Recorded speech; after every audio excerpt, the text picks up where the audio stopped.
Family and fellow soldiers, I'm the Professor, and this is the Moment of Truth. And now the Friday Crime Report. Aurora, Colorado, August 24th, 2019, 10:30 p.m. Elijah McClain was walking home from the convenience store. He had bought a bottle of iced tea and put it in a plastic bag. Some white resident had called the police on him, falsely claiming that there was a suspicious person walking in the area. And what made him look suspicious? He was black. The Aurora police, who were notorious for their blatant and savage racism, converged on this young man, and no less than 3 thugs with badges immediately attacked him. The 3 assailants were Randy Rodema, Jason Rosenblatt, and Nathan Woodyard. They attacked their victim without even identifying themselves. They put him in a chokehold, even though that's against department procedure. But what does white supremacy care about rules, even their own? According to reports, they choked McClain until he was unconscious. All this for a short, skinny young man who was walking down the street. And all throughout this violent fight, their victim, Elijah McClain, had been trying to reason with them, but of course there is no reasoning with white supremacists. The racists in the Aurora PD have made a routine affair of murdering citizens, particularly black ones. One of the things that they do is to summon EMS to inject people with ketamine, which is a very powerful sedative usually used to sedate animals. It's not normally used for humans at all. In fact, the Department of Justice lists ketamine as a date rape drug. One more thing, when the white media talks about the lethal injection that Elijah McClain was given, they always use this antiseptic language. They say that EMS administered a ketamine shot. They don't say injected him with, they say administered. Administered is what a doctor does with a patient. These were not healthcare professionals giving a patient a drug. These were killers who were here to see if they could get away with murder. Typically, for a chemical as powerful as ketamine, you can't use it without knowing the weight of the subject being injected, or you can very easily kill someone with an overdose. As I'll explain later on, neither the thugs in the Aurora police nor the EMS, who are their partners in crime, ever does any sort of diligence before injecting people with a potentially lethal chemical. Elijah McClain was being manhandled by these criminals. They had him handcuffed and he was on the ground offering no resistance, but the police held him down while EMS injected him anyway. The criminal who carried out the murder of this child, Jeremy Cooper, would claim that McClain had excited delirium. Now, this killer is no doctor, and he has no qualifications to diagnose anything, but under white supremacy you don't need to be qualified, you just need to have the right skin color, and that's your qualification. Shortly after being injected with this lethal chemical, Elijah McClain went into cardiac arrest. He was not given any medical aid until he got to the hospital, but by then doctors declared him brain dead, and 3 days later he was taken off life support, and he was declared dead. The dangers of ketamine are well known and well documented. It was completely and thoroughly foreseeable that injecting someone with a powerful chemical without so much as asking if they're allergic to it could result in their death. The cover-up of the murder began immediately. The coroner's office claimed that the cause of death was undetermined. They tried to say that the investigation at the scene was what led them to that conclusion. The scene had nothing to do with a perfectly healthy 23-year-old young man being choked unconscious by 3 thugs with badges and then injected with a lethal substance. But this is the old "I'm white and I say so." And this was clearly coordinated because 2 weeks after the coroner declared that they were not going to be giving any cause of death, the DA announced that there would be no charges against the killers, saying that, well, the coroner says they can't determine cause of death, so we're not going to look at it. And on top of that, they also said it is improbable for the prosecution to prove cause of death beyond a reasonable doubt to a jury of 12. Consequently, the evidence does not support the prosecution of a homicide. Now, you already know that's a lie, and they know it's a lie as well. With the so-called authorities having said that they won't prosecute, the body camera footage should have been released immediately, but it wasn't. Police refused to release the body camera footage even after the coroner and the DA said that they weren't going to be pursuing criminal charges, and it would still be 3 months after the murder before anyone saw it. See, the local authorities always slow-walk these cover-ups as a way of seeing if public attention will begin to fade. And because the only ones who can prosecute these racists are the racists, well, this pretty much ensures that none of them goes to prison, at least normally. In February of 2020, the Aurora police announced that the chokehold used the night of Elijah McClain's murder was in line with department policy. though of course predictably they couldn't tell anyone what the policy was. After that, the killers thought they were home free, that they had gotten away with murder again, and that the murder of Elijah McClain would simply die a natural death. But then came the heinous murder of George Floyd and the national outcry that followed, and the murder of Elijah McClain surged back into the headlines again, with renewed public pressure on the criminals this time.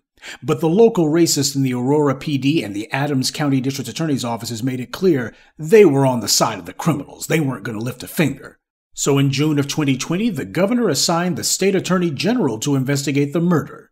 Later that same month, protesters met in Aurora's Municipal Center Park to hold a vigil in memory of Elijah. And since he was an avid violinist, they all brought violins to pay tribute to the slain.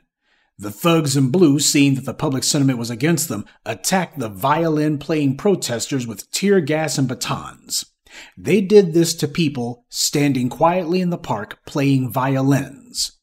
The corrupt police chief would later try to claim that some of the protesters had been disruptive, so the attack on the protesters was justified. The city has since been made to settle the lawsuit brought by the protesters for $750,000. Now, we're constantly told that the police are conscientious individuals and they're not racist thugs at all, and that there's only a few bad apples, and surely the police never mean to harm all the people that they kill. They surely don't celebrate or otherwise revel in the deaths that they routinely cause. And then on July 3rd, 2020, 3 Aurora police officers were fired after photos of them reenacting the crime at the scene of the murder became public. And all 3 of them were smiling and laughing about it. These are not people, these are animals. These are two-legged filth. It also came out that these reprobates sent their photo to Jason Rosenblatt, who was one of the killers of Elijah McClain. Rosenblatt responded to the photo with a text message saying, "Ha ha." Now, the white media constantly tells us that these are incidental deaths by the police and not deliberate, even though all police are trained in the use of force, specifically to know how much force is too much. Yet here we have a case of this animal being involved in the death of an innocent young man, and not only is he not sorry about it, he joins in with other degenerates and laughs about the person whose life he took. This is depraved indifference for human life. This shows that what they did to Elijah McClain was no accident at all. This is who they say the public should back. Back the badge. Back the blue. We're told this is the best of society. We're told to respect this. No chance. On a side note, in all the coverage of the verdict against the first 2 killers, I didn't see any mention of this photo incident. The white media is trying to bury that. They don't want to remind people about this because then people would know that Rosenblatt was the one who got the photo and how he reacted to it. They want that to fall down the memory hole. We'll continue with the moment of truth in just a moment, but first, a word from the official sponsor of Black Empowerment, Power Tools.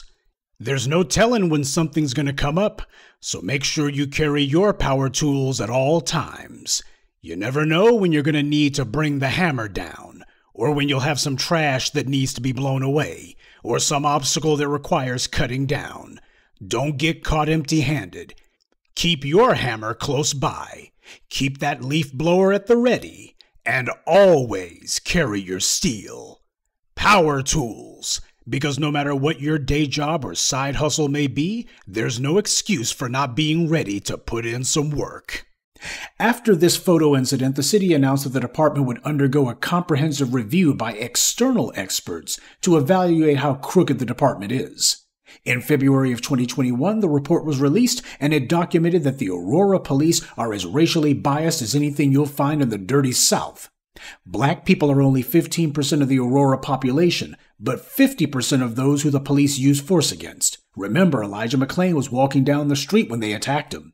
They also found the paramedics have a pattern of illegally injecting people with ketamine, and that they often did it in higher than recommended doses.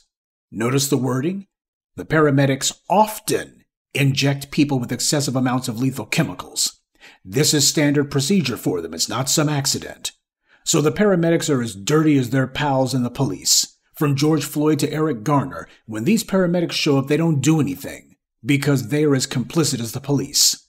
Of course, they found that the Aurora Police Department has a pattern of violating state and federal laws, that they routinely tell people to stop resisting even when they're not. Elijah McClain wasn't resisting when he was put in a chokehold, and he certainly wasn't resisting when he was handcuffed and on the ground and they injected him with a lethal chemical. Investigators also documented that the Aurora police immediately escalate situations. So in other words, these guys cause problems. In September 2021, a grand jury indicted the 3 officers who assaulted Elijah, including Jason Rosenblatt, as well as the 2 paramedics who murdered him. The grand jury also changed the lying coroner's report, listing the cause of death as complications of ketamine administration following forcible restraint. Now, that was 2 years ago. The courts allowed these animals to be on the loose pending trial. Yesterday, a verdict was handed down in the trial of 2 of the murderers. Randy Rodema was convicted of criminally negligent homicide and third-degree assault. Jason Rosenblatt, who laughed at a photo of his fellow thugs reenacting the murder, was acquitted. The 3rd former police officer who took part in the murder, Nathan Woodyard, as well as 2 of the paramedics, are set to go on trial in the coming weeks. This goes to show the bad guys are trying to tiptoe their way back to the old normal. Too many police have been put in prison the last 3 years for them to give blanket acquittals, so instead they're doing this. You have prosecutors who are allowing juries to be impaneled who they know are predisposed to not convict. Like I've told you, trials are won and lost during the jury selection process. Prosecutors know full well when they've got someone who doesn't want to acquit. God knows prosecutors make sure to eliminate anyone from a jury who they think won't. That's why prosecutors in the U.S. have such extremely high conviction rates. They know how juries work.